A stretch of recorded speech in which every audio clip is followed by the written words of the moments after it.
Salut. Aujourd'hui, on va voir un petit peu la petite Mathilde Panot qui nous parle du programme de la sécurité de Sheila et les filles s'ils sont élus. Juste maire de commune, déjà ce qu'ils ont envie de faire. Après, on n'imagine pas ce qu'ils auraient envie de faire si c'était eux les présidents. Ensuite, on va voir un petit peu pourquoi leurs arguments, comme d'habitude, c'est éclaté, ça veut rien dire. Et au long de la vidéo, je reviendrai un petit peu ce qui pour moi serait être un petit peu sensé et réel. Mais bon, là, je vais leur dire des choses qui vont pas leur plaire parce que c'est la réalité et je sais qu'ils aiment pas ça. Non, mais ils aiment pas ça. On le sait. C'est comme Macron non plus, il aime pas ça, il veut pas qu'on dise la vérité. Eux, ce qu'ils aiment, c'est nous embobiner. On commence par écouter un petit peu ce qu'ils ont à nous dire sur ce qu'ils pensent être pour eux une bonne chose. Vous dites aux habitants de communes qui nous écoutent, qui peut-être demain auront une liste LFI dans leur municipalité, dans leur ville, si vous élisez un maire de la France Insoumise, nous désarmerons la police municipale de votre ville si elle est armée. Oui. Oui. Oui. Oui. T'es avec cet aplomb là. Genre, oui monsieur, comment ça? Ça vous paraît étrange peut-être? Et vous enlèverez les caméras de vidéosurveillance aussi dans les villes où vous seriez élu, où il y aura des caméras? Quand on arrivera et qu'il y a, vous savez, un certain nombre d'agents qui sont là de police municipale, on va pas les faire disparaître du jour au lendemain, ni leur enlever leur travail du jour au lendemain. Non, ce serait sympa. Ils vont pas les faire disparaître et leur faire enlever leur travail du jour au lendemain. Donc ils vont le faire. Donc en gros, messieurs les policiers municipaux, j'espère que vous êtes bien accrochés à votre job parce que leur but c'est donc vous supprimer votre emploi tout simplement. Ils estiment que vous ne servez à rien, bien entendu. De vidéosurveillance. Et quant aux caméras de surveillance, là aussi il faut voir dans le cadre des contrats, mais moi je le redis, je ne suis pas favorable à ce qu'on mette des caméras de surveillance partout qui n'ont encore une fois jamais prouvé leur utilité. Donc il y aura un plan pour enlever... Jamais, non mais jamais. C'est vrai que tous les chiffres le montrent. C'est vrai que pour le moment, à chaque fois qu'on a retrouvé des individus qui avaient été mis en fuite après avoir fait n'importe quoi, une folie, on les a jamais retrouvés grâce aux caméras de vidéosurveillance. C'est vrai que ça n'existe pas. Qu'on soit adepte ou pas de la caméra de surveillance, il est clair qu'aujourd'hui on est tellement loin, parce que moi je pense qu'un État, la France ne devrait pas avoir besoin de caméra de surveillance. Pour moi, la caméra de surveillance, on en a aujourd'hui parce qu'ils ont laissé la merde s'installer, et que c'est un bon moyen de contrôle, et que c'est plus simple, ça coûte moins cher, c'est-à-dire on préfère laisser la criminalité faire n'importe quoi, on met des caméras, on les arrête. Voilà, regardez, on les arrête quand même, c'est vraiment super. On les remet en liberté 2 heures après, mais au moins on les arrête. Les caméras de vidéosurveillance dans les villes où la France Insoumise serait élue. Oui, mais en fait, ne faites pas semblant que c'est extrêmement choquant de proposer. Oui, ne faites pas semblant que c'est ça y est, elle bégaye un petit peu parce que là elle se rend compte que tout le plateau la regarde en se disant madame, c'est un peu foufou là ce que vous êtes en train de nous dire. Alors bien sûr, elle bégaye tout de suite. C'est la spécialité des plateaux télé ça, quand quelqu'un commence à répondre sur des choses comme ça qui peuvent être un petit peu à l'encontre de ce que pourraient penser nos chers amis les journalistes. Tout d'un coup, on fait le silence sur le plateau, vous savez, avec le regard du qu'est-ce que c'est que ça, comme quand certains sur d'autres plateaux parlent du fait que une partie de l'immigration est dangereuse pour la France et qu'elle est à l'origine de beaucoup de délits. Si c'est un plateau genre France Inter ou France TV, ils ont la même chose. La personne qui dit ça, elle a la même chose en face, c'est-à-dire le silence et le fameux regard. Posez ça. Je vais vous dire, tous ceux qui ont mis de la police municipale à tout va, qui l'ont surarmée à tout va et qui ont mis des... Ouais, c'est clair que la police municipale, elle est surarmée. D'ailleurs, le policier municipal, quand il rôde, on le voit, il a son bazooka sur l'épaule. Je peux vous dire que ça rigole plus. Il n'y a plus personne qui bronche. Ah, mais non, là c'est clair, attention. Ah, mais ils sont armés, les types. Ils ont acheté 2 tanks là il y a 2 semaines. Caméras de surveillance, qu'est-ce que ça a créé? Qu'est-ce que ça a créé? Vous faites que de dire que la situation sécuritaire est catastrophique. Donc ce ne sont pas des solutions. Ce ne sont pas des solutions. Donc la populaire qui votait à gauche, une partie de l'électorat populaire qui votait à gauche est partie au Rassemblement national pour davantage précisément de mesures sur la sécurité. Ça c'est bidon. Non, c'est pas un fait. Et pour le Ouais, c'est pas un fait, ça. C'est vrai que la plupart des gens, en fait, qui se sont mis à voter plus à droite et donc RN. Non, c'est pas un fait. C'est pas parce qu'ils en ont un peu ras-le-bol et qu'ils aimeraient un peu plus de sécurité. Non. Après, c'est pas que ça. Bien sûr, hein. C'est grosse trahison de la gauche qui a décidé que les immigrés étaient leur seul électorat. Donc du coup, ils ont trahi complètement la classe ouvrière. Ils l'ont jeté à la poubelle car ils ne sont là que pour être réélus. Et la France, ils en ont rien à foutre. D'ailleurs, ils le disent dans tous leurs discours, hein, que la France, en gros, on devrait plus dire la langue française, comme on en a déjà parlé. On devrait le drapeau français, il devrait même plus exister, hein, si on les écoute. Hein. Donc bon. On devrait dire qu'on est tous, on est la francophonie, la créolie. Voilà, on va s'appeler comme ça maintenant. La créolie, bienvenue en créolie. Non, mais n'importe quoi. Le coup, vous pouvez lire par exemple Piketty et Cagé qui montrent que l'électorat est beaucoup plus populaire par exemple pour Jean-Luc Mélenchon que pour Marine Le Pen. Mais bon, passons là-dessus. Mais ce que je suis en train de dire, c'est que toutes les mêmes solutions qui sont toujours de dire nous allons faire une surenchère, nous allons faire des grandes opérations place nette, tout cela est un échec patent. Et donc oui, c'est vrai. Elle a raison.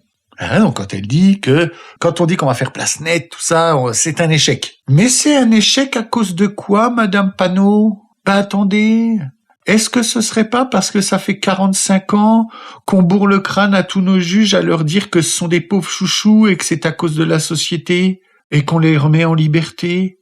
Comme on voit maintenant, des mecs de 17, 18 ans qui ont 15, 50 inscriptions à leur casier et des gars de 25 qui en ont 70, 75 comme on l'a déjà vu et qui sont là, tranquilles, toujours en liberté.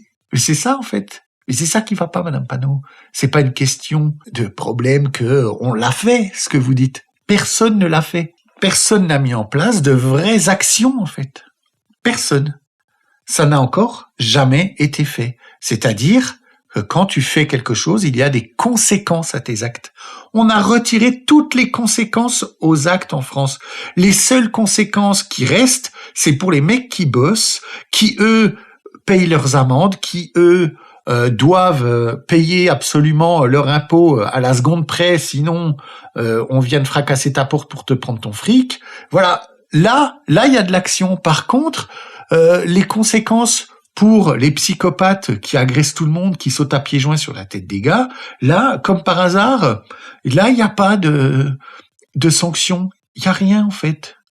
Aucune conséquence. C'est ça, madame. Ce que vous êtes en train de dire, que on a essayé et ça n'a pas marché. Donc la question qui est posée, c'est comment on s'y prend. Parce qu'effectivement... Et on sait comment on s'y prend.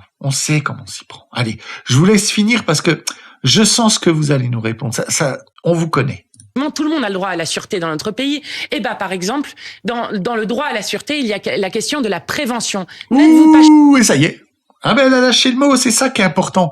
Mais tout le monde le sait. Quand il y a un gars qui est en train de mettre des coups de batte dans la tête à un autre, l'erreur, c'est pas l'attraper, le mettre en prison pour lui dire « Toi, t'es un malade, on va te mettre en tôle ». Non, le problème, c'est il aurait fallu que 2 semaines avant, il y ait quelqu'un qui lui parle pour lui expliquer, lui dire « Écoute, tu sais, les coups de batte dans la tête, c'est pas la réponse. Ça, c'est méchant. Ça, c'est pas bien. C'est vraiment quelque chose que tu ne dois pas recommencer, moi. Tu veux de l'argent ? Tu veux de l'argent de l'État gratuit ? Comme ça, tu veux de l'argent de l'État magique Harry Potter ? Bouge pas, je vais t'en donner. Voilà, regarde. Tu vois, t'as pas besoin de taper, nous on est là pour t'apporter ce que tu as besoin. Ne t'inquiète pas, mon petit bébé. Choqué que partout dans des départements, on enlève ceux qui, justement, étaient les médiateurs de rue, faisaient de la prévention pour suivre des familles à qui on enlève des moyens les uns après les autres. Ne réfléchissez-vous pas sur le fait que les associations sont en train d'être complètement asséchées financièrement et que, du coup, on se retrouve dans une situation où il n'y a plus les associations qui faisaient à la fois du lien social, de la prévention à des endroits. Eh bien, c'est tout ça qu'il faut reconstruire. Voilà, c'est Madame Panot l'a dit, il faut reconstruire, il faut plus d'argent. Ben oui, non mais bon, ça va, on sait, il y en a plein. De l'argent d'Harry Potter, il y en a plein. Ils nous font croire qu'il y en a pas, mais il y en a plein. Voilà, puis on a cette petite vidéo où ce qui nous intéresse, parce qu'elle explique, en gros, suspendre certaines aides publiques, remplacer les primes de rentrée, ça c'est hyper intéressant. Ça coûte 2 milliards, Vous savez que la prime de rentrée en France coûte 2 milliards. Je sais pas si vous connaissez quelqu'un qui l'a déjà eu, cette prime de rentrée, mais moi, tous les gens que je connais, mais tous, hein, sans aucune exception, personne ne la touche, cette aide de rentrée. Je sais pas à qui elle va, donc ces 2 milliards, je sais pas à qui ils vont, mais elle veut les remplacer par des kits fournis par l'État. Ben oui, comme ça on serait quitte que ces primes de rentrée, on le sait tous, hein, il y avait eu une étude, qu'il y a un pic d'achat de télévision au mois de septembre, oui. Et réduire de 5% les subventions aux associations. Alors écoutez ce chiffre, réduire de 5% les subventions aux associations ferait gagner 1 milliard. C'est 5%. 5% ferait gagner 1 milliard, Madame Panot, quand vous nous dites que on est en train d'assécher les associations et de leur retirer toutes leurs aides. Si 5% c'est 1 milliard, ça veut dire que 100% c'est 20 milliards. Ça veut dire que l'État donne chaque année 20 milliards. 20 milliards. 1 milliard. La somme est gigantesque. Et il faudrait en donner plus. Ben oui, il faudrait en donner plus. De toute façon, il faut bien qu'elle donne à manger à ses potes et à son électorat. Ceux qui votent les votes pour Panot, c'est que de l'associatif, sa vie, grâce aux pauvres. Ça veut pas qu'il y en ait moins des pauvres. Ça veut juste ils veulent juste qu'on leur donne plus d'argent, puis plus d'argent pour les aider, pour pouvoir vivre dignement de leur travail bienveillant et d'aide à leurs prochains. Voilà, Madame Panot, le seul problème, c'est qu'aujourd'hui, il n'y a plus de conséquences aux actes.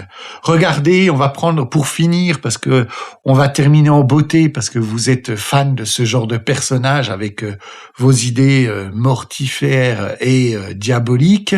Après s'être gratté les déguisé en schtroumpf devant une gamine au JO de la honte, Philippe Catherine s'entoure à nouveau de gosses déguisés en banane en leur faisant chanter « Laissez-moi manger ma banane ». Tout nu, parce que c'est ça sa chanson. Donc, non, on ne veut plus de gens comme vous et comme ça, on ne veut plus prôner ce genre de truc, on ne veut plus de gens qui prônent les psychopathes. Nous, ce qu'on veut, c'est que quand quelqu'un fait n'importe quoi, il y ait conséquences par des sanctions, des mises à l'écart de la société, pour lui faire comprendre que psychologiquement, il n'est pas adapté à notre monde, et qu'on n'en veut pas dans notre monde, et que s'il veut être dans notre monde, il doit se tenir de telle ou telle manière et pas autrement. Voilà ce qu'on veut.